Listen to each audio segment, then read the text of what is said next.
बिस्मिल्लाहिर्रहमानिर्रहीम। अस्सलाम वालेकुम दोस्तों, मैं फ़हीम अब्बास आपको न्यूज़ कैफ़े में खुश आमदीद कहता हूँ। और मैं हूँ ज़हरा रज़ा। अस्सलाम वालेकुम and a very good morning to all of you. उम्मीद करते हैं कि आप सब खैरियत से हैं और आज के दिन का एक अच्छा सा, बल्कि इस हफ्ते का एक अच्छा सा आगाज़ कर चुके हैं। अपने प्रोग्राम के हवाले से आपको बताते हैं, आज भी हमने अपने प्रोग्राम को 2 हिस्सों में तकसीम किया और प्रोग्राम के पहले हिस्से में हम एक ऐसे मौजू पर बात कर रहे हैं कि जिससे उस मौजू के साथ जुड़े हुए हमारे तमाम नाजरीन के ख्वाब हैं, बल्कि हमारे अपने हम सब के ही ख्वाब हैं। अपना घर सबका ख्वाब होता है, सब चाहते हैं ज़ारा कि हम जितनी मर्ज़ी मेहनत कर रहे हैं, जो भी कर रहे हैं, इसको कहीं ना कहीं कल को हमारे पास अगर पैसे होते हैं, इतनी सेविंग होती है तो हम एक प्रॉपर्टी ले लें, एक घर ले लें और एक फ्लैट ले लें। और ख़ास तौर पे कराची जैसे शहर में अगर मौका मिले आपको एक प्रॉपर्टी ख़रीदने का, तो ये एक बहुत बड़ी अचीवमेंट भी होती है उस शख्स के लिए कि जो सारी ज़िंदगी मेहनत करके कुछ ना कुछ जो है पैसे सही फ़ैसला करके इन्वेस्टमेंट कर देता है या कुछ ख़रीद लेता है। तो आज हम अपने प्रोग्राम में एक ऐसे तामीराती मंसूबे के हवाले से बात करने वाले हैं जिससे बहुत सारे वो हमारे दोस्त, वो नाजरीन जो अपना घर या कोई अपार्टमेंट लेना चाह रहे हैं एक अरसे से या कोशिश कर रहे हैं, तो उनके लिए बहुत ज़्यादा सहूलत हो जाएगी। आज हमने इसी हवाले से अपने प्रोग्राम में बात करनी है। हमारे साथ मेहमान मौजूद हैं, इन मेहमान का जो है तारुफ करवा देते हैं। हमारे साथ मौजूद हैं AMS एंटरप्राइजेस के डायरेक्टर जनाब हाजी अब्दुल रऊफ़ साहब। आपको हम खुश आमदीद कहते हैं। अस्सलाम वालेकुम। वालेकुम अस्सलाम। कैसे हैं आप?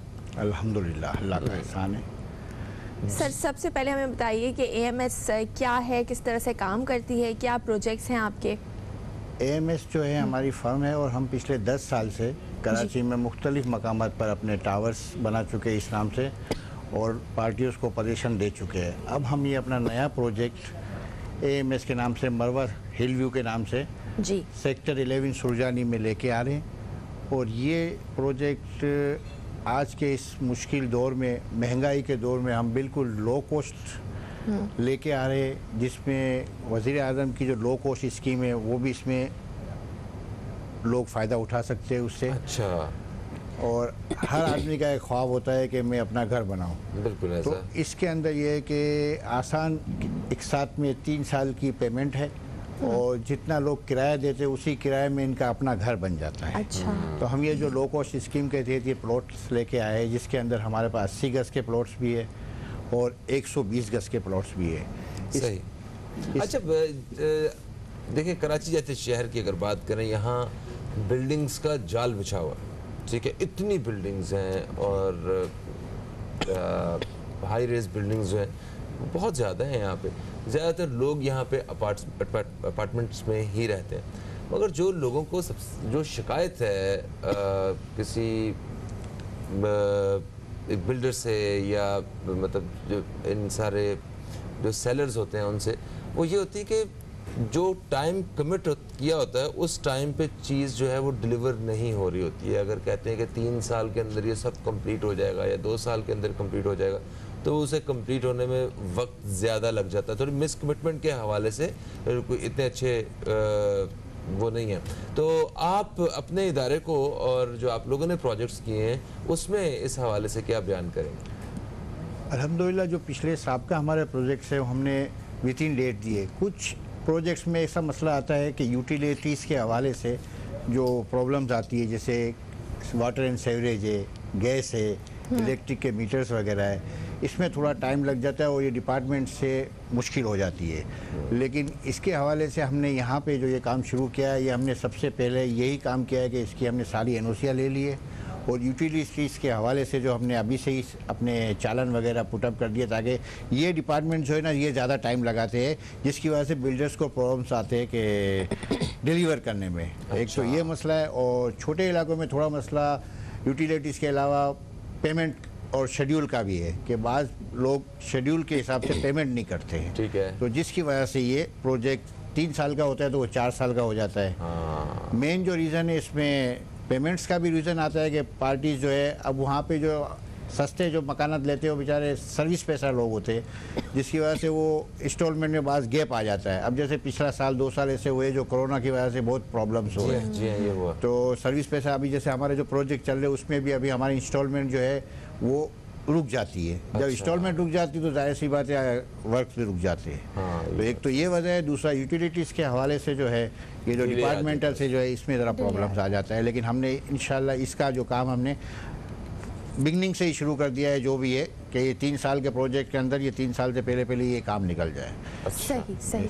अच्छा सर, कराची की अगर बात की जाए, कराची में प्रॉपर्टी लेने की, तो दूसरे जो सिटीज़ हैं उसके कंपैरिजन में कराची में प्रॉपर्टी महंगी है और सबका ख्वाब है कि कराची जैसे बड़े शहर में अपना एक फ़्लैट या घर हो। तो आप किस तरह से डिस्काउंट डील्स कोई ऑफ़र करते हैं, या एक आम आदमी जो कि मुलाजमत करता है वो किस तरह से अपनी तनख्वाह से कोई घर या फ्लैट बुक करा सकता है?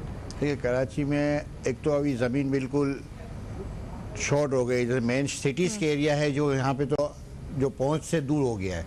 आम आदमी की नहीं, मीडियम क्लास तबके की भी पहुँच से दूर हो गया है लेना। लेकिन अभी जो सुरजानी टाउन हो गया, स्कीम 33 हो गया, इन इलाकों में अभी अब कराची को वाइट करते जा रहे हैं और वहाँ पे अभी भी ऐसे अपॉर्चुनिटी मौजूद है कि वहाँ पे अभी भी सस्ते लोग ले सकते हैं। जैसे अभी ये सुरजानी का जैसे हमने अभी लॉन्च किया है, इसमें हमने 24 लाख रुपए का यानी कि 30,000 रुपये गज ज़मीन दे रहे हैं। अच्छा। और यही ज़मीन अगर शहर की तरफ आ जाए तो लाख और 2 लाख रुपए गज में नहीं है इस वक्त। तो अब लोग जो है दूर की तरफ जा रहे हैं, अब ये नादरन बाईपास की तरफ भी लोग जा रहे हैं, वहाँ पे भी अब बिल्डिंग्स बन रही है। तो वहाँ पे असल में क्या है, फ्लैट्स की वैल्यू 30 लाख 40 लाख 50 लाख रुपए है। तो अब लोग वहाँ जा रहे हैं और इंस्टॉलमेंट उनकी 3 साल 4 साल के, तो जो तनख्वाहदार तबका है वो वहाँ पे लेके बुक कर रहा है। अभी मेमार की तरफ लोग जा रहे हैं, इस तरफ से अब लोग शहर से निकल रहे, दूर की तरफ जा रहे हैं। हाँ, शहर फैल ही इतना गया है कि 2.5 करोड़ से ज़ायद लोग हैं। अब उन लोगों को मतलब रखने के लिए पहले तो वर्टिकल ग्रोथ हुई है सारी, अब ऐसे हॉरिजॉन्टली फैल रहा है। अच्छा, तो आप क्या समझते हैं कि जो आपके प्रोजेक्ट्स होते हैं एएमएस एंटरप्राइजेस के जो अपने प्रोजेक्ट्स हैं, ये किस किस्म मतलब किस कैटेगरी के या किस तबके के लोगों को डायरेक्टली जो है वो अट्रैक्ट करते हैं? अभी तक जो हमने शहर में प्रोजेक्ट बनाए थे वो तो हाई क्लास थे, यानी कि 3 करोड़ 2.5 करोड़ 2 करोड़ के फ्लैट। अब जो हम निकले हैं कि हम लो कॉस्ट स्कीम में गए कि इससे छोटा तनख्वाहदार तबका भी फ़ायदा उठा सके, जिनका हमेशा से ख्वाब रहा है कि उनका अपना घर हो। जी हाँ, जी हाँ। तो ये जो हम स्कीम लेके आ रहे हैं, ये बड़ी स्कीम फर्स्ट टाइम लेके आ रहे हैं और इसके अंदर हमने उन लोगों को मद्देनज़र रखा है जो अपने किराए के घरों में रहते हैं और उनका ख्वाब है कि हम अपना घर लें। तो हम इनके लिए इंशाल्लाह ये कोशिश कर रहे हैं कि ये स्कीम जो आई है इससे वो फ़ायदा उठाए। अच्छा अच्छा अच्छा। तो तकरीबन कितने ये जो अभी आपकी स्कीम है, वो जो अभी एक जो तामीराती मंसूबा है आपका, वो क्या है, नाम क्या है इसका, कहाँ पे है ये? इसका नाम हमने रखा है मरवा हिल व्यू।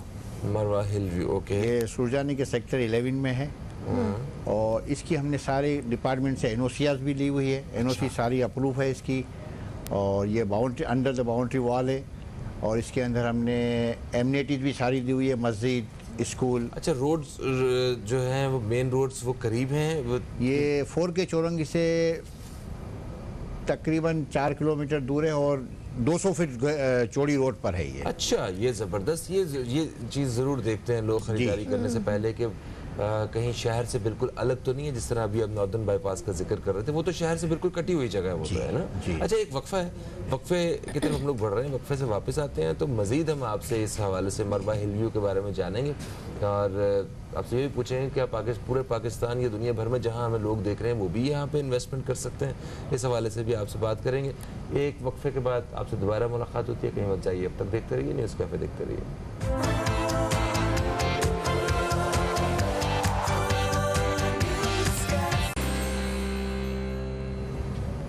Welcome back. एक ब्रेक के बाद आपको न्यूज़ कैफ़े में खुशामदीद करते हैं। मैं हूं ज़हरा रज़ा, फ़हीम अब्बास मेरे साथ मौजूद हैं और स्टूडियो में हमारे साथ मौजूद हैं हाजी अब्दुल रऊफ़ साहब जो कि डायरेक्टर हैं एएमएस एंटरप्राइजेस के, और हम प्रॉपर्टी के हवाले से बात कर रहे हैं। का जो नया प्रोजेक्ट है मरवा हिल व्यू, उसके हवाले से बात करें। सर, ब्रेक पे जाने से पहले आप बता रहे थे कि वो सुरजानी टाउन में वाक़ है, तो कैसा प्रोजेक्ट है और क्या क्या फैसिलिटीज़ हैं इस हवाले से, कौन लोग इसको बुक करा सकते हैं, वहीं से कंटिन्यू करते हैं। ये अंडर दी 1 बाउंड्री वॉल है और इसके अंदर हमने फैसिलिटीज़ में हॉस्पिटल है, एमिनिटी सारी दी हुई है, पार्क्स है, स्कूल है, मस्जिद है, सारी चीज़ें वहाँ पे अवेलेबल है और वहाँ पे हर तबके के लोग अपने इन्वेस्ट कर सकते हैं और अपना घर ले सकते हैं। सही। तनख्वाहदार तबका, खुसूसन छोटे लोग तनख्वाहदार तबका जो है वो वहाँ पे इस अपॉर्चुनिटी से फ़ायदा उठा सकते हैं। अच्छा, जैसे कि आपने कहा कि 24 लाख रुपए का एक प्लॉट वहाँ मिल जाता है, छोटा प्लॉट 80 गज का। ये 80 गज कितना, मतलब छोटे प्लॉट्स में, छोटी कटिंग में होता है ये। तो अब 24 लाख तो किसी के पास नहीं होगा तनख्वाहदार तबके की अगर बात करें, तो उसको किस तरह आसान किस तरह किया गया है कि उनकी पहुंच में आ जाए? इसको 3 साल की इंस्टॉलमेंट में आसानी से वो पे कर सकते हैं और इसके अंदर फैसिलिटी है कि स्टार्ट में जो है बुकिंग जो है वो हमने लाख रुपए से शुरू की थी। 1 लाख रुपए दो, इसके बाद मंथली इंस्टॉलमेंट पे वो आ जाता है। अच्छा, और मंथली इंस्टॉलमेंट कितनी बनती है तकरीबन? इसके अंदर मंथली इंस्टॉलमेंट 30,000 रुपये भी है, 50,000 रुपये भी है। हम फिर वो तनख्वाहदार तबके को हम ये फैसिलिटी देते हैं कि वो किस तरीके से, उनके लिए क्या आसानी है, वो किस हिसाब से पैसे भर सकते हैं, फिर उसी हिसाब से हम उनका शेड्यूल भी तय कर देते हैं। अच्छा, यानी कि ये सिर्फ 1 लाख रुपए की रकम देने के बाद आप एक अपार्टमेंट के, एक प्लॉट के आप मालिक बन गए। पोजीशन आपको हाँ, तो फिर आप उसको किस्तें दे रहे हैं, तो ये कब्जा कब मिलता है उस जगह का? कब्जा जब फाइनल पेमेंट हो जाती है उस वक्त इनको कब्जा दे दिया जाता है। 3 साल बाद। 3 साल बाद। नाइस। अच्छा सर, कराची में जितने भी बिल्डर्स हैं, आप भी एक बिल्डर हैं, तो आप इस बात का ख्याल रखते हैं, क्योंकि अक्सर प्रॉपर्टीज़ ऐसी होती हैं जो बना दी जाती हैं, स्ट्रक्चरल फॉल्ट हम अगर कह लें कि वहाँ पर सीवरेज की लाइन नहीं डलती या पानी का सिस्टम नहीं होता या वो जगह सेल के लिए नहीं होती, फिर बनने के बाद पता लगता है कि ये जगह नहीं थी, फिर उस बिल्डिंग को गिरा दिया जाता है। तो इस तरह की चीज़ों को आप मद्देनज़र रखते हैं जब पहले कोई भी प्रॉपर्टी बना रहे हो उस जगह पर? अब यहाँ तो फिलहाल जो अभी हम बेच रहे हैं वो हम प्लॉट्स दे रहे हैं। अच्छा, और बिल्डिंग सा नहीं, और ये सारी एनओसीआ लेने के बाद हम ये काम कर रहे हैं। हर इदारे से हमने एनओसीआ ली हुई है और इसके बाद ही हमने लॉन्चिंग की है इस प्रोजेक्ट की। और अल्हम्दुलिल्लाह जो हमने साबका भी जो हमारे प्रोजेक्ट्स है वो सारे हमने बनाए, उसके अंदर भी हमने इन बात का ख्याल रखा है कि जो गरीब या अमीर कोई भी हो वो हमारे पास इन्वेस्ट करता है या हमारी जगह लेता है, तो हमारी कोशिश होती है कि हमारी ज़ात से उनको तकलीफ़ ना हो। आपका कहना बड़ा दुरुस्त है कि कुछ अना से ये हुआ है कि बिल्डर्स वगैरह या पोर्शन माफिया इस तरह से काम कर रही है, लेकिन अब जो हालात चल रहे इसके नज़र में अब जो वो काम करने वाले लोग हैं वो भी चौकन्ना हो गए कि इस तरह से नहीं होना चाहिए। उसमें डिपार्टमेंट के भी मुलविस होते हैं और वो पहले काम करवाते, इसके बाद वो वही डिपार्टमेंट आके तोड़ते हैं। बिल्कुल सही। अच्छा, इन्वेस्टमेंट के पॉइंट ऑफ व्यू से हम जानना चाह रहे थे कि ये जो एक प्लॉट है ये ख़रीद लिया जाए, इसकी माहाना एक साथ अदा करते रहें, तो अगले कुछ सालों में ये किस तरह की एक इन्वेस्टमेंट साबित हो सकता है? और सिर्फ इन्वेस्टमेंट जो है ये कराची में रहने वाले ही लोग कर सकते हैं या कराची से बाहर और पाकिस्तान से बाहर भी जो लोग इस वक्त सुन रहे हैं, ये एक बहुत ज़्यादा बोझ नहीं पड़ सकता? मेरा ख्याल है जो आपने बताया है कि 1 लाख एडवांस और बाकी 30,000 माहाना के हिसाब से इतना तो लोग रेंट देते हैं घरों में, तो भी ज़्यादा इन्वेस्टमेंट में कितने इसमें फ़वाइद हासिल हो सकते हैं? अभी जो ज़मीनों की पोजीशन है इसके हिसाब से तो हम बिल्डर्स तो ये हमारे जहन में तो ये है कि आगे चल के प्रॉपर्टी शूट करेगी, और इन्वेस्टमेंट पर्पज़ के हिसाब से भी ये जगह अगर बाहर के लोग भी, खाली कराची के नहीं पाकिस्तान के बाहर से भी लोग, जैसे हमारे भी कुछ दोस्त होते हैं कहते हैं कि यार कोई चीज़ हो इन्वेस्ट के लिए तो हमें बताइएगा, तो हम उनको भी ये कहा है कि इसमें आप इन्वेस्ट कर दें, क्योंकि ये 4-6 महीने साल के बाद ये प्राइस शूट करने ही करने हैं इसके।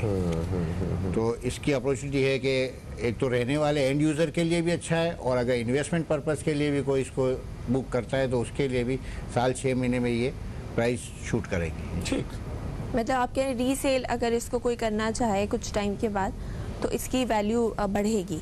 ऑफ कोर्स, ज़रूर इसकी वैल्यू बढ़नी ही बढ़नी है। ज़मीन की वैल्यू वैसे ही बढ़ती है। अब हम पिछले प्रोजेक्ट को भी हम देखते हैं कि अगर हम किसी ने बुक किया है तो वो समझ ले कि 1 साल या 2 साल हो गए तो उसकी प्राइस वैल्यू वैसे ही शूट कर जाती है। सही सही। अच्छा ठीक हो गया। तो ये जो मतलब जो तबका है कोई ऐसा जो जिनको कोई वहाँ पे करीब पड़ता है, उन डायरेक्टली आप उनसे अगर कुछ एड्रेस करना चाहते हैं कि या कोई ऐसी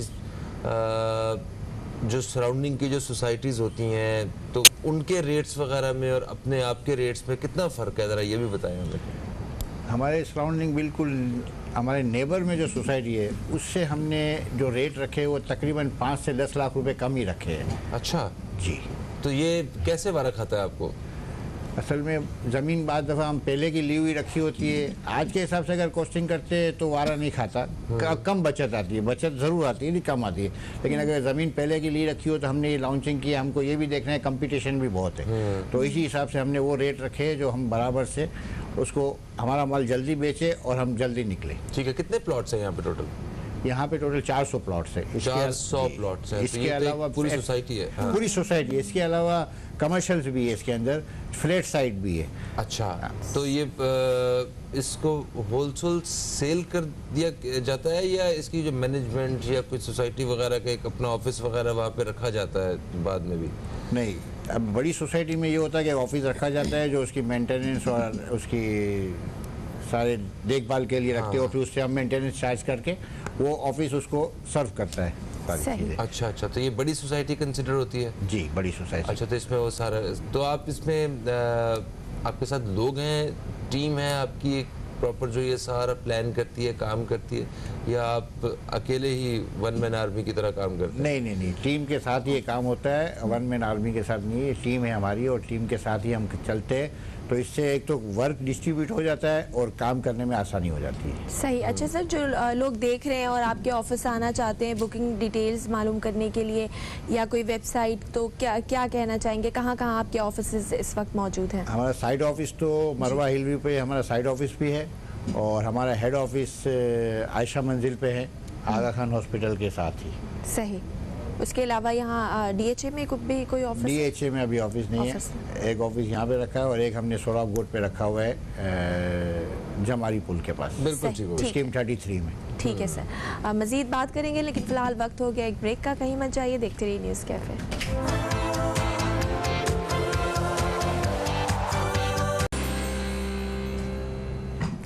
जी दोस्तों, एक वक्फे के बाद आपको फिर से खुशामदीद। आप देख रहे हैं न्यूज़ कैफ़े, मैं हूं फ़हीम अब्बास और मेरा साथ दे रही है ज़हरा रज़ा। स्टूडियो में हमारे साथ मौजूद हैं जनाब हाजी अब्दुल रऊफ़ साहब जो AMS एंटरप्राइजेस के डायरेक्टर हैं और एक रिसेंटली एक प्रोजेक्ट लॉन्च हुआ है, हाउसिंग प्रोजेक्ट जिसका नाम है मरवा हिल व्यू, और इसी के हवाले से हम मालूमात हासिल कर रहे हैं। अभी तक आपने बताया कि ये बहुत ही एक कम बजट में प्लॉट ख़रीदने का मौका है जो हम कराची शहर में प्रोवाइड कर रहे हैं।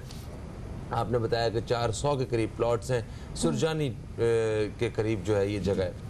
कितने साल लगते हैं एक प्रोजेक्ट को कंप्लीट करने में और आप इस प्रोजेक्ट के लिए कितने अरसे से कितनी मेहनत कर रहे हैं, ज़रा वो बताएं हमें। देखिए, प्रोजेक्ट को तो 3 साल भी लगते हैं, 4 साल भी, जैसे प्रोजेक्ट की नौयत होती है। अच्छा, अब इसके अंदर ये इतना बड़ा प्रोजेक्ट नहीं है, 300-400 प्लॉट्स है, तो हमने जो सोचा है कि ये इंशाल्लाह 3 साढ़े 3 साल बस इसके अंदर ये हम डिलीवर कर देंगे। इसके प्लॉट्स के अलावा, जैसे इसमें 400 प्लॉट्स है, इसके अलावा इसके अंदर कमर्शियल बिल्डिंग्स है। बिल्डिंग्स को हम अगर बनाते हैं और उसके अंदर फ्लैट्स निकालते हैं तो तकरीबन कोई 1000 के करीब फ्लैट्स बन जाएंगे। अच्छा जी, और इसको अगर लोग हाउसिंग में देखे जाए तो ये फ्लैट्स जो है ये बहुत सस्ते रेट्स पे हम देंगे। इसकी अभी हम मार्केटिंग कर रहे हैं और इसको हम बनाने का सोच रहे हैं कि ये कम से कम 20 लाख रुपए से शुरू होगा फ्लैट। अच्छा, तो इसके अंदर भी बहुत से लोग जो तनख्वाहदार है वो फ़ायदा उठा सकते हैं। अच्छा सर, ये जो कमर्शियल आपने बताया कि कमर्शियल इसमें एरिया भी है, तो अगर कोई दुकानें लेना चाहे, उसके लिए प्लॉट लेना चाहे तो उसकी क्या रेंज है, प्राइसेस वो किस तरह से? कमर्शियल दुकानें वही मैंने आपसे कहा ना, जैसे फ्लैट साइड है और S20 जो है उसमें कमर्शियल दुकानें भी होगी। तो दुकानें भी हम चाह रहे हैं कि कमर्शियल भी हम बेचें ताकि दूसरे बिल्डर भी आके हमारी इस प्रोजेक्ट में इन्वेस्ट करें और वो फिर अपनी बिल्डिंगें बनाए और वो कमर्शियल बेचे उसमें। सही। अच्छा, जो जो इस वक्त हमारे नाजरीन हमें देख रहे हैं या कोई उधर आने के बारे में अगर कोई सोच रहा है कि हमें इस सोसाइटी में हम मूव होते हैं, तो सिक्योरिटी वगैरह के हवाले से कैसा है, और सराउंडिंग में जो मतलब मरवा हिल व्यू के अलावा जो अतराफ़ में जो जगह हैं वहाँ पे ऐसी कौन सी अट्रैक्शंस हैं जो आप समझते हैं कि मूव किया जा सकता है? सराउंडिंग में अभी 3-4 सोसाइटियाँ ऐसी है जो उन्होंने बेंगलोज बना भी दिए हैं। अच्छा। तकरीबन कोई 100 के करीब बेंगलोज बन चुके हैं बराबर की सोसाइटियों में। ठीक है। और वहाँ पे जो सोसाइटीज़ के जो रेट है वहाँ पे बंगले जो बनाए हुए हैं वो तकरीबन 1 करोड़ से लेके 1.25-2 करोड़ रुपए तक बंगले हैं। तो वो तकरीबन उनके बुक भी हो चुके हैं। अच्छा। तो लिहाजा अब ये हम नहीं कह सकते कि बिल्कुल वो रोड से हट के या कोई सन्नाटी जगह में, ऐसा कोई नहीं है। और वहाँ पे भी अब लोग आहिस्ता आहिस्ता मूव होने शुरू हो जाएंगे। ठीक है। तो अच्छा सर, मरवा हिल्स के अलावा भी आपके कोई प्रोजेक्ट्स हैं जो आप साथ हैं या इन फ्यूचर आप प्लानिंग कर रहे हैं? मरवा हिल के साथ हम अभी यहाँ पे सोराब गोट की तरफ हम इंशाल्लाह बहुत जल्द प्रोजेक्ट लेके आएंगे। अच्छा। सफ़ा के नाम से। अच्छा। सफ़ा और मरवा वो जी। फिर एक कॉम्बिनेशन। ठीक ठीक ठीक। तो ये कब तक आबाद हो जाएगा आपका मरवा हिल्स फील्ड? देखिए मरवा हिल हमारी कोशिश तो होगी हम 3 साल में इनको फुल फ्लैश पोजीशन दे दें। अच्छा। और इंशाल्लाह 3-3.5 साल या 4 साल में ये तकरीबन जिस तरह से कराची फैल रहा है इस हिसाब से हमारी कोशिश होगी कि ये हम डिलीवर करें और लोग यहाँ आबाद हो जाए। सही। तो आपको अभी तो सरजानी में आपने ये तामीराती मंसूबा अपना जो है वो बना लिया है, मगर आने वाले सालों में मुझे नहीं लगता कि शहर के बीच में जगह बचेगी। आपको भी शहर से बाहर ही जाना पड़ेगा अगले प्रोजेक्ट्स के लिए। इस वक्त शहर के 90% बिल्डर शहर से बाहर ही जा रहे हैं। जी हाँ, जी हाँ। अब शहर के अंदर जगह बहुत है भी तो बहुत महंगी है। हाँ। जो एक आम आदमी की ने एक मिडिल तबके से भी अब बाहर हो गई रीच से। क्योंकि शहर के अंदर अब घर लेना बहुत ही मुश्किल हो गया है। अब इसी तरह शहर से बाहर जाते हैं, स्कीम 33 हुआ, गुलशन हो गया। अब गुलशन से आगे आप इधर हाईवे की तरफ निकल जाए तो हाईवे की तरफ भी आप देखें प्रोजेक्ट बने, यहाँ तक कि नादरन बाईपास तक अब प्रोजेक्ट लॉन्च तो हो रहे पूरा तो एक्सपेंड हो कराची गया। से हैदराबाद जाएं तो मेरा ख्याल कोई 50 किलोमीटर दूर तक तो प्रोजेक्ट्स हैं वो जो कराची ही कहलाते हैं खुद को। तो कराची बहुत मेमार फैलता से जा रहा है। आगे फैलता जा रहा है। अब कराची यही कह रहा हूँ, कराची अब यूं ही फैल रहा है और नॉर्दर्न बाई की पास की तरफ भी फैल रहा है। हाँ। अब वहाँ पे भी सारी बिल्डिंग हाई राइज बिल्डिंग ही आ रही है वहाँ पे भी। और वहाँ पे भी इस वक्त फ्लैट्स जो है अभी तो लोगों की रेंज में है, लेकिन वही आपसे जो कहा कि इन्वेस्टमेंट पर्पज़ के लिए तो आगे 10 साल बाद 5 साल बाद ये प्रॉपर्टी शूट ही होगी।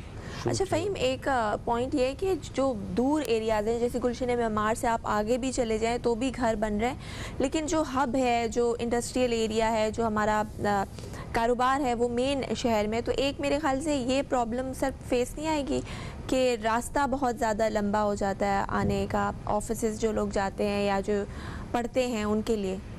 देखिए एक वक्त था कि सदर एम्प्रेस मार्केट सेंटर था और लोग यहीं से सब खरीदारी करते थे, लेकिन अब वाटर पंप को सेंटर ले लिया है, वाटर पंप से खरीदारी होती है। ऐसे ही अब सब्ज़ी मंडी पहले शहर के बीच में थी, अब सब्ज़ी मंडी हाईवे चली गई है। अब ऐसे ही इन्होंने नॉर्दर्न बाईपास पे भी जो मेन मंडी बनाने का सोचा है, तो इस तरह ऐसे जैसा शहर फैल रहा है ऐसे यूटिलिटीज़ की सारी स्टोर्स वगैरह, अब शोरूम्स जो है ये भी आइंदा बीच में आया था कि ये नॉर्दर्न बाईपास की तरफ सारे मूव कर दिए जाएंगे।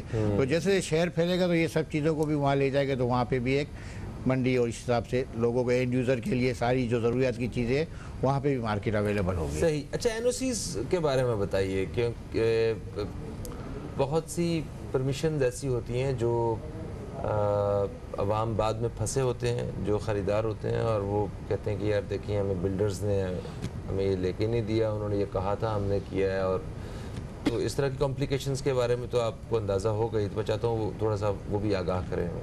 देखिए एनओसीज पहले तो कोई मांगता नहीं था, ना होती थी। अब ये एनओसीज जो डिपार्टमेंट ने लागू कर दिए, तो इसको हम जब अपना प्रोजेक्ट लॉन्च करते हैं तो जो जितने भी डिपार्टमेंट से एनओसीज मिलती है उसकी डेट और एनओसी नंबर वो हमको बोर्ड पे जाके मेंशन करनी पड़ती है, और हमने अपनी साइट के ऊपर वो बोर्ड लगाया होता है कि एनओसी इससे ये आई है, इसका ये नंबर है और ये डेट है। अब हर प्रोजेक्ट के ऊपर एनओसी लेने के बाद ही काम शुरू किया जाता है, और हमारे पास सारे डिपार्टमेंट की एनओसी मौजूद है और हमने अपनी साइट पे उसकी कॉपीज़ रखी हुई है ताकि कोई पार्टी देखना भी चाहे तो वो देख सकती है। सही, तो ये खरीदारों के लिए आपने खुद वो मतलब से मार्केट कर रहे हैं या रियल एस्टेट के दूसरे ऑफिसेज में भी इसको जो है आपके प्रोजेक्ट बेचा खरीदा जा रहा है? नहीं, हमने मार्केटिंग वालों को दे दिया है और हम खुद भी अपने ऑफिस से भी बुकिंग कर रहे हैं, लेकिन हमने ये सारा कॉन्ट्रैक्ट जो है मार्केटिंग के हवाले कर दिया है। सही सही सर। सर लास्ट मैसेज आप क्या कहना चाहेंगे जो देख रहे हैं, जो इंटरेस्टेड हैं अपना घर बनाने में, उन लोगों के लिए?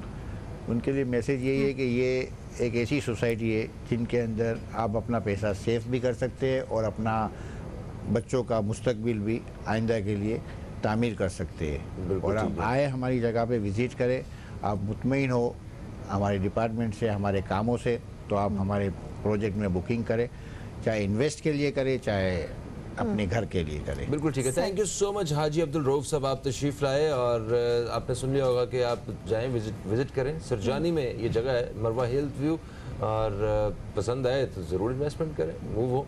एक वक्फे की तरफ बढ़ेंगे, वक्फे से वापस आएंगे तो एक अहम मौजू पे हमें बात करना है आज आपसे। कहीं मत जाइए, अब तक देखते रहिए न्यूज़ कैफ़े, देखते रहिए।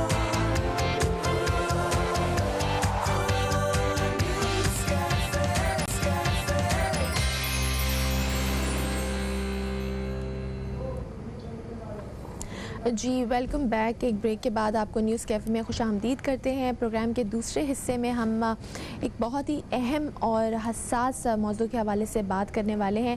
बच्चों के साथ ज़्यादती के वाक़यात में मुसलसल इजाफ़ा हो रहा है और फ़हीम, मुझे ये बात बोलते हुए या करते हुए बड़ी अफसोस और शर्म महसूस हो रही है कि हम एक ऐसे माशरे में रहते हैं, एक ऐसे माशरे में सांस ले रहे हैं जहाँ पर लोग अपनी हवस मिटाने की खातिर मासूम बच्चे और बच्चियों को भी नहीं छोड़ते और इन बच्चों को ज़्यादती का निशाना बनाने के बाद अपना जुर्म छुपाने के लिए बड़े ही सफाकी से कत्ल भी कर दिया जाता है।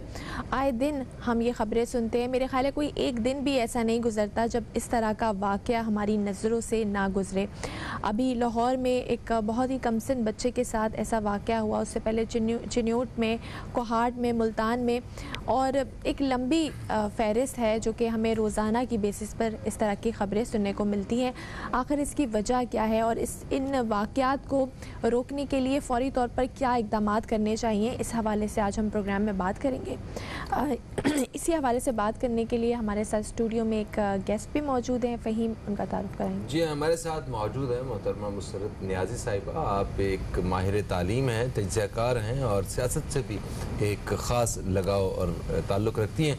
आपको खुशामदीद कहते हैं। अस्सलाम वालेकुम, कैसे हैं? कैसे हैं आप? बिल्कुल ठीक ठाक। अच्छा मुसर्रत जी, ये बताइए कि इस तरह के वाक़यात की रोकथाम क्या मुमकिन है?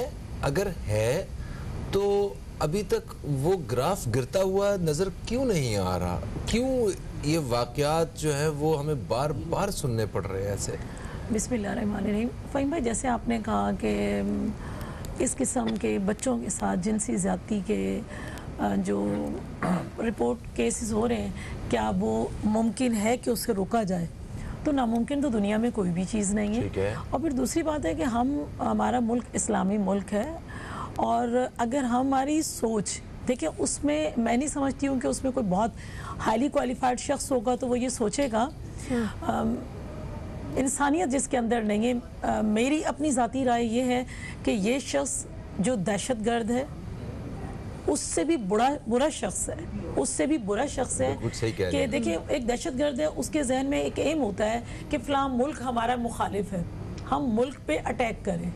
ठीक है, वो मुल्क दुश्मनी से भी ज़्यादा, अब हम समझते हैं कि हमारा इंडिया बदतरीन दुश्मन है। मैं समझती हूँ माशरे का बदतरीन दुश्मन, इंसानियत का बदतरीन दुश्मन वो है जो छोटे मासूम बच्चों के साथ इस किस्म के इक़दाम करता है। वो छोटे मासूम बच्चों की जान ले रहा है। ना सिर्फ देखें, अपनी हवस, अपनी प्यास बुझाने के लिए, अपनी वैशी जो सलाहियत है उसको बुझाने के लिए वो ना सिर्फ बच्चों के साथ दरिंदगी करता है बल्कि उससे बड़ा जुल्म कर देता है कि जो उस मासूम को जो है ना बुझा देता है, उसके चिराग को, उसको बढ़ने से पहले, उसको सांस लेने से पहले उस फूल को मसल देता है। मैं समझती हूँ कि ऐसे शख्स को, चाहे मैं नहीं समझती हूँ कि उसका कोई मज़हब है या उसकी कोई रंग व नस्ल है या कोई शख्सियत है या वो किसी अच्छे ख़ानदान से ताल्लुक़ रखता है, ऐसे शख्स को मेरी अपनी एक माँ होने के नाते जो अंदर की मेरी वो एक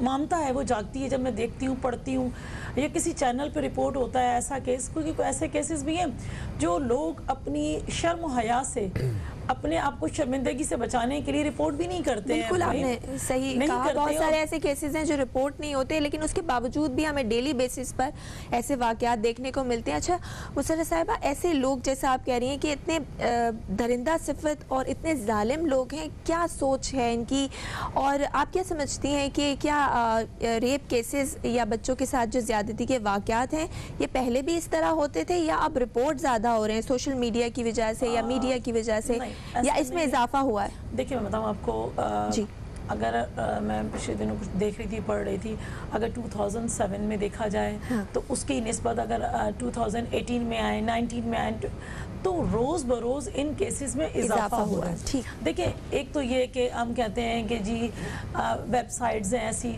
उनको बैन होना चाहिए, बिल्कुल होना चाहिए बैन, लेकिन मसला ये है कि और मेरा ख्याल है सही मायनों में सारी ऐसी वेबसाइट बैन है, लेकिन सही मायनों में जो है ना फ़हीम, हमारे जो लोग हैं उनको मोटिवेट किया जाए, और मोटिवेट से ज़्यादा ऐसे लोग मोटिवेट होने से भी बेहतर नहीं होते, ऐसी लोगों को सख्त से सख्त सज़ा हो।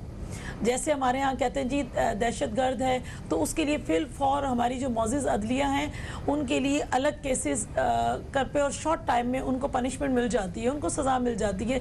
मैं कहती हूँ उससे भी ज़्यादा इनको शॉर्ट, मैं कहती हूँ विदिन 1 वीक के अंदर जो है ना सारा प्रोसेस कंप्लीट करके उन्हें सख्त से सख्त जब तक सज़ा नहीं मिलेगी ना, जब तक आप किसी शख्स को इबरत का निशान नहीं बनाएंगे, जैसे कसूर में हुआ, ज़ैनब के साथ हुआ, जी ठीक है उसे सज़ा भी मिली, पनिशमेंट मिली, सब कुछ हुआ, सज़ाए मौत भी हुई, लेकिन उसके बाद भी आप देख लें कसूर के अंदर फिर वाक़यात हुए, दर्जनों वाक़यात हो गए, मतलब वो सिलसिला थमा नहीं। ठीक है, मुझे ये लफ्ज़ कहना नहीं चाहिए, मुझे नहीं कहना चाहिए, मैं गलत बात कह रही हूँ, नहीं कहना चाहिए, लेकिन मैं समझती हूँ कि ऐसा शख्स अगर इस केस में सज़ा याफ्ता हो जाता है, ऐसा है तो लंबी सज़ाओं से और लंबी चीज़ों से मैं तो कहती हूँ चौराहे पर उसको लटकाएं, दर्जनों की सूरत में लटकाएं तो शायद बेहतरी आए, वरना ये रोज़ बरोज़ इजाफा। ठीक है, ये जो सजाए मौत की आप बात कर रही है ना, ये हमारे सियासतदान, सियासत का जो तबका है, इसी में बहुत सारे लोगों ने इनकार किया है कि ये सजाए मौत नहीं होनी चाहिए। ठीक है, वो एक अलग बहस की जानिब जाते हैं ताकि कोई कानून नहीं बन पाता। इसकी रोकथाम के हवाले से, सजाओं के हवाले से हम बात करेंगे। एक छोटा सा वक्फा है दोस्तों, कहीं मत जाइए, अब तक देखते रहिए न्यूज़ कैफे, देखते रहिए।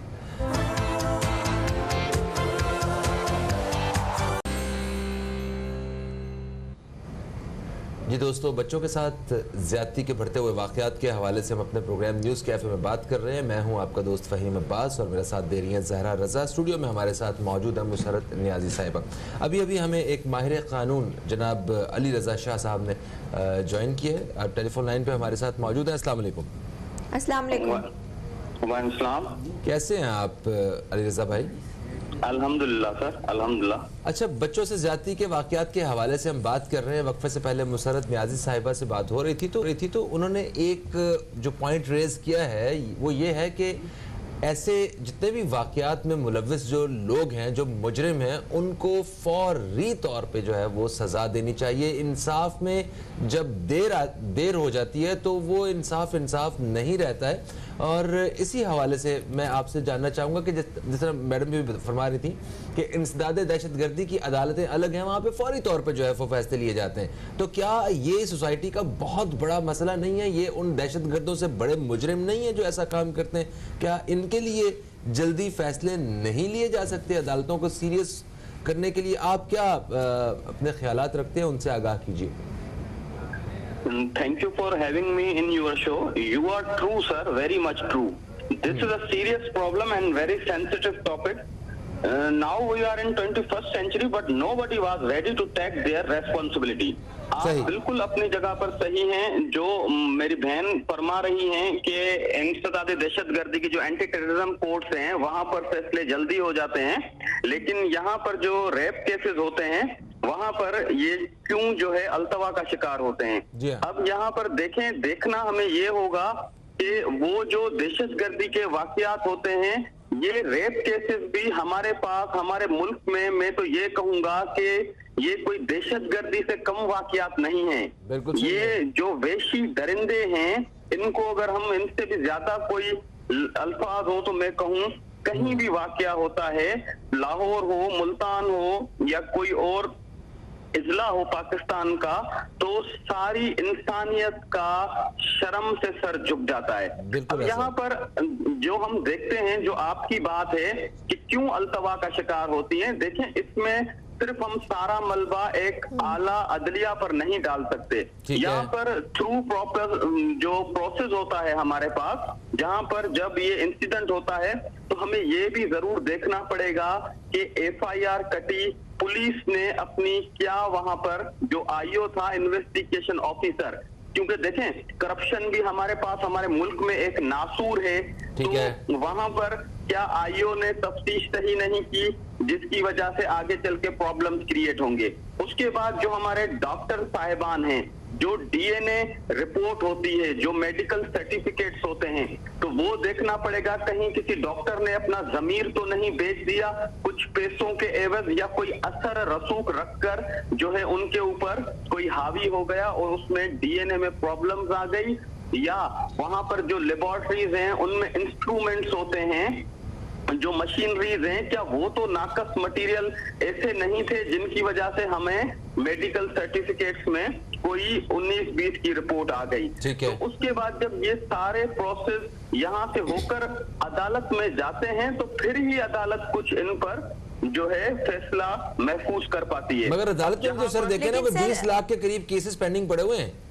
सर एक बार रिपोर्ट दर्ज हो जाए, उसके बाद जब ये फैसला अदालत में जाता है, उसके बाद भी वो कई महीनों क्या कई सालों तक वो उसकी प्रोसीडिंग्स होती रहती है, प्रोसेस चलता रहता है, तो वहाँ इतना जो डिले आता है उसकी वजह जानना चाहूँगी। इसके अलावा सर कानून साजी होनी चाहिए। हमने देखा कि ज़ैनब अलर्ट बिल आया तो उससे फ़ायदा क्या हुआ, उसके बाद भी कसूर में ही खाली देख लें तो इतने रेप केसेस कसूर में हुए इस बिल के बाद भी, और इस मतलब क्या ये हेल्प करता है कि सजाओं को फौरी तौर पर होना चाहिए?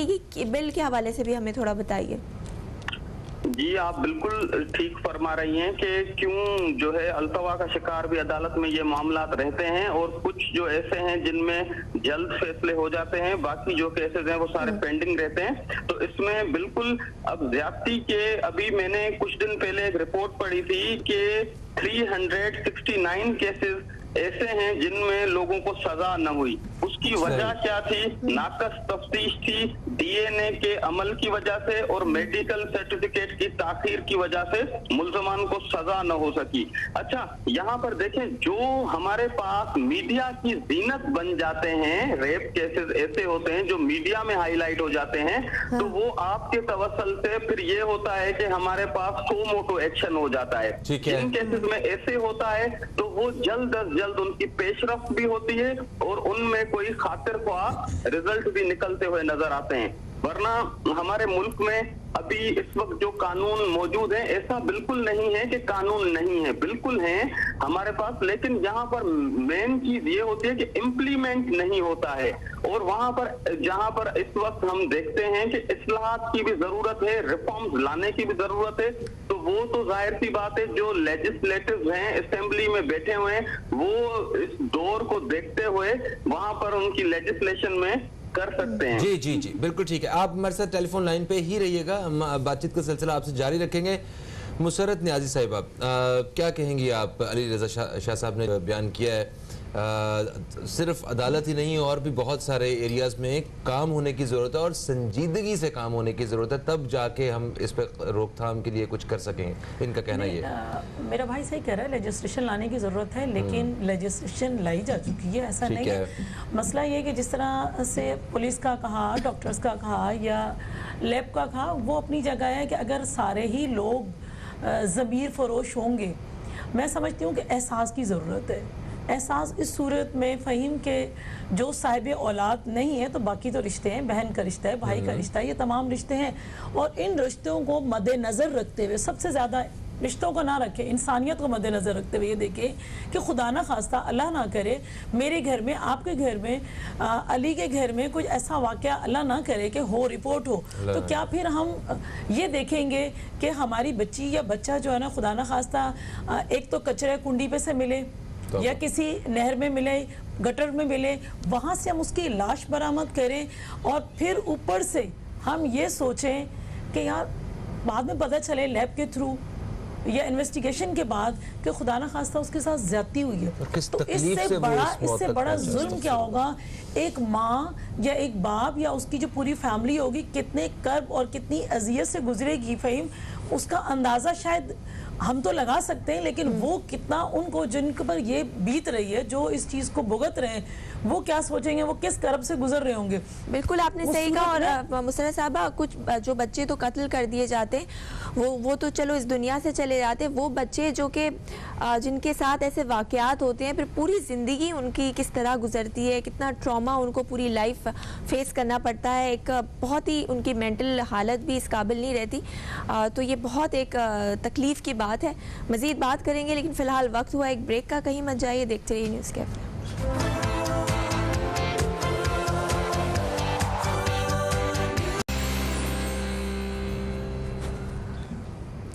जी वेलकम बैक। आप देख रहे हैं न्यूज़ कैफ़े। मैं हूं ज़हरा रज़ा। फ़हीम अब्बास मेरे साथ मौजूद हैं। स्टूडियो में हमारे साथ मौजूद हैं मुसरत नियाज़ी साहिबा, और आज हम बात कर रहे हैं बच्चों के साथ ज़्यादती के जो वाक़यात हैं उनमें मुसलसल इजाफ़ा हो रहा है। माहिर कानून भी हमारे साथ टेलीफोन लाइन पर मौजूद हैं, अली रज़ा शाह साहब, उनसे भी बात करेंगे।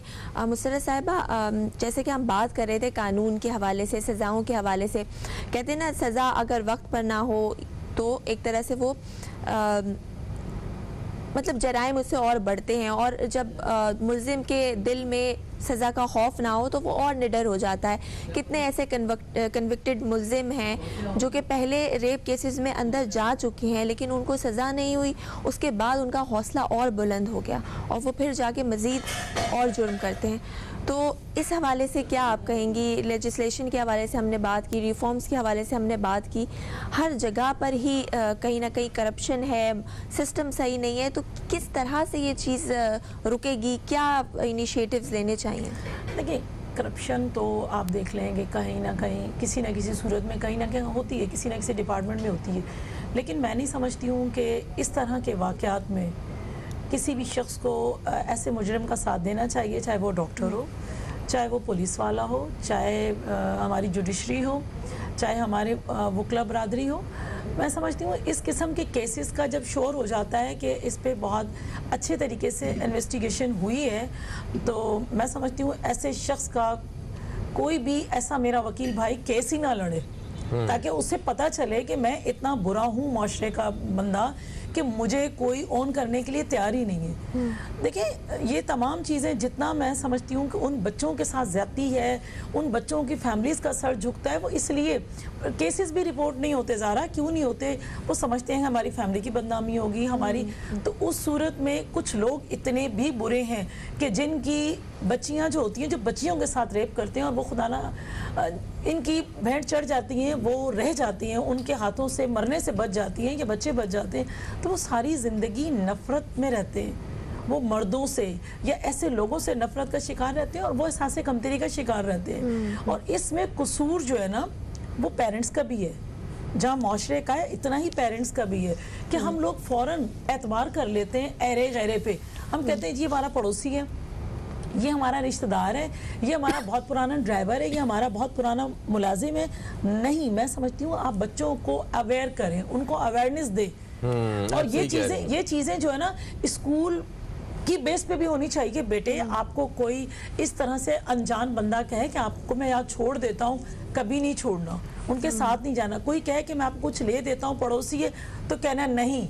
ये चीज़ें हम फौरन एतमाद कर लेते हैं, ये हमारा मुंह बोला भाई है, ये हमारी मुंह बोली बहन है, ये हमारा बहुत ज़्यादा क्लोज फैमिली मेंबर है। नहीं करना चाहिए, अपने बच्चों के मामले में एटलीस्ट बिल्कुल भी नहीं करना चाहिए। अच्छा बाजी, आप सही कह रही हैं, ये ना एक लिहाज और एक जो एक गैरत जो है ना पहले थी। हमारे अपने बचपन के दौर में ऐसा होता था कि मोहल्ले में रहने वाले जो है ना वो हम उन सबसे बड़ों से भी उसी तरह खौफ डर होता था जिस तरह हमारे अपने घर वालों से होता था। और अगर कोई हम कोई गलत काम करने लगते थे या कोई भी, तो हमें मोहल्लेदार या कोई बड़ा जो है वो डांट देता था, हम उसी तरह उनसे डरते भी थे। जी हाँ, गांव देहातों में भी ऐसे ही होता रहा है कि नहीं आपके गांव में हम नहीं कर सकते, वो हमारा जो है ना वो हमारे गांव की बेटी आपके यहाँ ब्याही हुई है। तो अभी तो अनफॉर्चुनेटली जितने भी केसेस हुए हैं ये उनके करीबी लोगों में से, अपने करीबी लोगों में से हुए हैं, तो जो बड़ी अफसोस की बात है। अली रजा शाह साहब हमारे साथ टेलीफोन लाइन पे मौजूद है। अस्सलाम वालेकुम अली साहब, आपको आवाज आ रही है? जी जी बिल्कुल आ रही है। मुझे ये बताइए कि इस तरह के वाकयात की रोकथाम के लिए आप एक माहिर कानून होने के नाते क्या तजवीज़ करेंगे? एक तो हम पहले ये बात कर रहे थे कि ठीक है जितनी भी जो सजाएं हैं वो या जो इंसाफ है वो जल्द से जल्द मिलना चाहिए मजलूम को, ये तो सबसे पहली बात होगी। दूसरा आपने कहा डीएनए और की रिपोर्ट्स और इन्वेस्टिगेशन के जो मसाइल हैं वो हैं, करप्शन के इश्यूज हैं।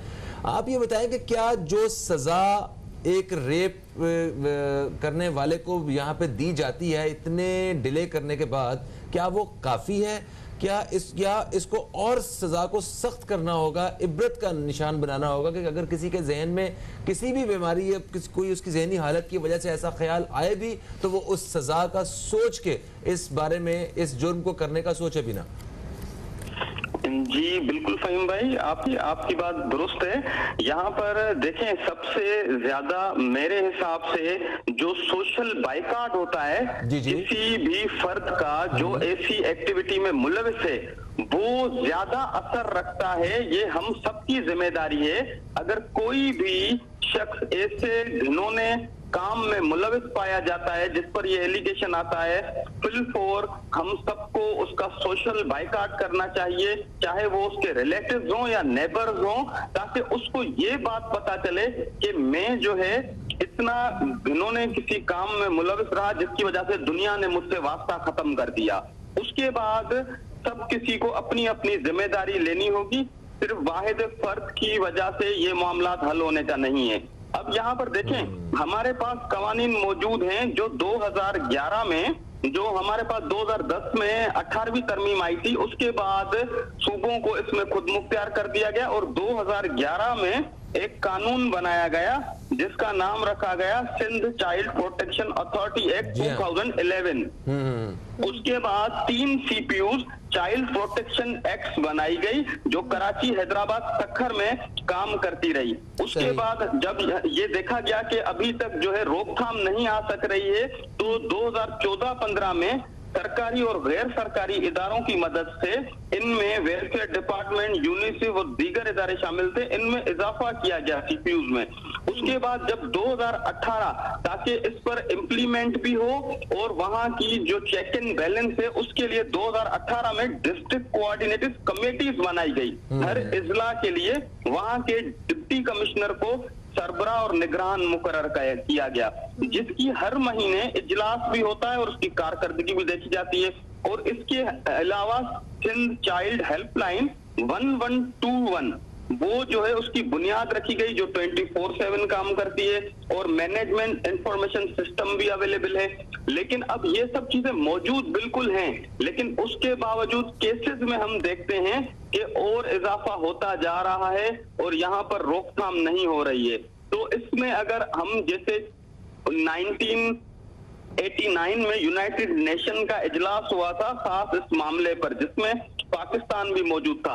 अगर हम देखना ये है कि अगर अभी तक रोकथाम नहीं हो रही है तो इस्लाहात लेकर आने हैं, रिफॉर्म्स अगर आ जाते हैं तो इसमें कोई हर्ज नहीं है, क्योंकि देखें दिन ब दिन पॉपुलेशन भी बढ़ रही है और हमारे पास इन वाकयात में सजा न होने की वजह से या अल्तवा का शिकार होने की वजह से अभी तक लोग भी परेशान हैं। और हमारे जो वालिदैन हैं मैं उनको ये कहना चाहूंगा कि अगर कोई ऐसा केस होता है तो कम से कम आप इसको छुपाएं ना, आप इसको डिस्क्लोज करें। जो है आपके साथ सोशल एक्टिविस्ट, आवाम, मीडिया के जो नुमाइंदा हैं वो सब आपके साथ खड़े रहेंगे। जी।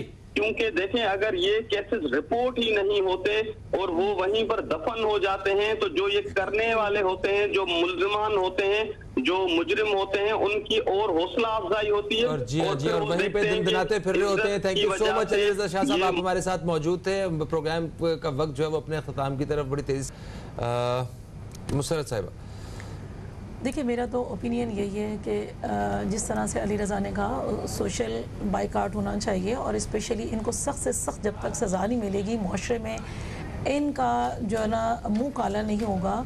और इनको इनके साथ इस तरह का मैं समझती हूँ कि बाइकाट भी हो, जिस तरह से लेजिस्लेशन के बारे में आप लेजिस्लेशन के बारे में कहा, तो 18 अमेंडमेंट के